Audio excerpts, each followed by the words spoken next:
कहते हैं गुरु बिना ज्ञान संभव नहीं है, लेकिन आज हम मुरादाबाद के एक ऐसे गुरु से रूबरू कराने जा रहे हैं जिनके पास शिक्षक की कोई डिग्री नहीं, लेकिन फिर भी सैकड़ों गरीब बच्चों के वे गुरु हैं। ये गुरु हैं 72 साल के रेलवे से गार्ड के पद से रिटायर्ड हुए राजनारायण दीक्षित, जो वर्ष 2013 में केदारनाथ में आई त्रासदी में मिले गम से शिक्षक बन गए। दरअसल 2013 में केदारनाथ में आई त्रासदी में रेलवे से रिटायर्ड राजनारायण दीक्षित का शिक्षित बेटा, बहू और 2 पोतियों को भी उनसे छीन लिया था। अपने बेटे, बहू और पोतियों के गम के दर्द में वे इतना डूब गए कि राजनारायण दीक्षित ने आत्महत्या करने तक का फैसला कर लिया था। लेकिन तभी उनको अपने स्वर्गीय शिक्षक बेटे का गरीब असहाय बच्चों को शिक्षित करने का सपना याद आया। फिर क्या था, बुजुर्ग राजनारायण ने अपने बेटे का सपना पूरा किया। उन्होंने अपने घर में वर्ष 2014 में निशुल्क कोचिंग सेंटर शुरू किया और गरीब बच्चों को पढ़ाना शुरू किया। वो सिलसिला आज तक बदस्तूर जारी है। किसी विषय में बच्चे कमजोर न हो, इसके लिए उन्होंने कुछ शिक्षकों को भी नियुक्त किया हुआ है, जिनका वेतन राजनारायण अपनी पेंशन से देते हैं। इतना ही नहीं, कोचिंग के जो बच्चे परीक्षा में अच्छे नंबर से पास होते हैं, उन्हें वे अपनी पोतियों सलोनी और आभा के नाम से स्कॉलरशिप भी अपनी पेंशन से देते हैं।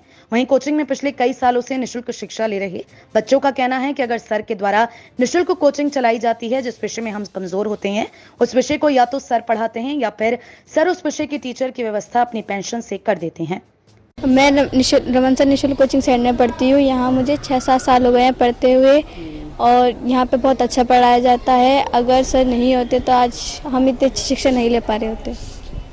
क्या सर द्वारा पढ़ाई की व्यवस्था की जाती है निशुल्क आपको? हाँ, यहाँ निशुल्क पढ़ाई की जाती है और अच्छी पढ़ाई की जाती है। अच्छा, हमने सुना कि आपके काफ़ी अच्छे नंबर आए। किस क्लास में नंबर आए आपके? मेरे हाई स्कूल में 84% आई है। सर अच्छे लगते हैं आपको? हाँ, सर भी, भैया भी बहुत अच्छा पढ़ाते हैं। सर ने हमें इंग्लिश बचपन से पढ़ाई है और हमें इंग्लिश अच्छी लगती है।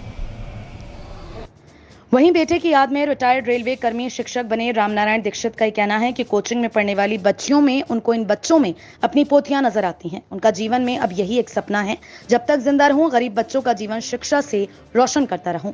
वहीं उनका ये भी कहना है कि अगर उनकी कोचिंग के होनहार बच्चे कुछ बनना चाहते हैं तो उसकी पढ़ाई से वे कभी पीछे नहीं हटेंगे। हाँ, मैं रेलवे में सर्विस करता था और 2010 में रेलवे से रिटायर हुआ हूँ। 2013 तक मेरा जीवन बहुत अच्छा चल रहा था, लेकिन 2013 में जून के महीने में मेरे बच्चे, बेटा, बहू और 2 पोतियाँ केदारनाथ दर्शन के लिए गए थे और 15 तारीख को वो वहाँ पहुँचे थे। 15 जून को शाम को हमारी उनसे बातचीत हुई और 16 तारीख को मॉर्निंग में उन्होंने दर्शन करने थे और बताया था कि दर्शन करने के बाद फिर हम आपको बात करेंगे, बताएंगे। लेकिन 16 को फिर उनका फ़ोन नहीं आया। शाम तक हम उनके फ़ोन का इंतजार करते रहे और बाद में टीवी चैनल के माध्यम से ये पता चला कि वहाँ पर बहुत बड़ी घटना घट गई है और वहाँ बाढ़ आ गई और जल प्रलय हो गई और बाद में धीरे धीरे पता चला कि हजारों आदमी जो है वहाँ पानी में बह गए और जितनी बिल्डिंग्स थी वहाँ पर वो सब नेस्त नाबूद हो गई। तो निराश होकर के हम अपने घर लौट आए, समझे। फिर महीनों हमने इंतज़ार किया, शायद कहीं भूले भटके से पता चल जाए, कुछ आ जाए, नहीं आ जाए, लेकिन वो कोई भी लौट करके नहीं आया। तो मजबूर होकर के हम पूरी तरह से टूट चुके थे और समझ में नहीं आता था कि हमारा जीवन कैसे जिएंगे, क्या करेंगे, क्या बर्बाद हो गया सारा। तो हमने सोचा कि अगर हम सुसाइड करते हैं तो भी उसका कोई फ़ायदा नहीं होगा। तो इसलिए अंत में ये सोच करके कि मेरा बेटा जो था वो टीचर था और उसे पढ़ने पढ़ाने का बहुत शौक़ था, तो इसी बात को ध्यान में रखते हुए हमने एक संकल्प लिया कि हम गरीब बच्चों को पढ़ाना शुरू करेंगे। और 2014 की जनवरी से हमने अपने निवास पर गरीब बच्चों के लिए निःशुल्क कोचिंग सेंटर खोला और उसमें मैं खुद ही पढ़ाता था और 2-3 टीचर और मैंने रखे हुए थे। उनको मैं अपनी पेंशन में से पेमेंट करता था, लेकिन बच्चों से हम कभी कुछ नहीं लेते थे और अपनी तरफ से जो कुछ भी बनता था वो बच्चों को दिया करते थे। हमारा जीवन कैसे जिएंगे, क्या करेंगे, क्या बर्बाद हो गया सारा। तो हमने सोचा कि अगर हम सुसाइड करते हैं तो भी उसका कोई फ़ायदा नहीं होगा।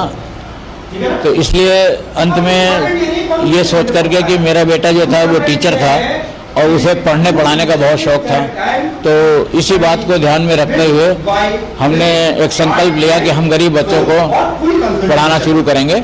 और 2014 की जनवरी से हमने अपने निवास पर गरीब बच्चों के लिए निःशुल्क कोचिंग सेंटर खोला और उसमें मैं खुद भी पढ़ाता था और 2-3 टीचर और मैंने रखे हुए थे।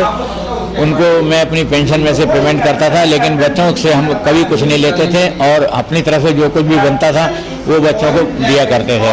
धीरे धीरे ये जो है प्रयास चलता रहा और बच्चे आगे बढ़ते गए।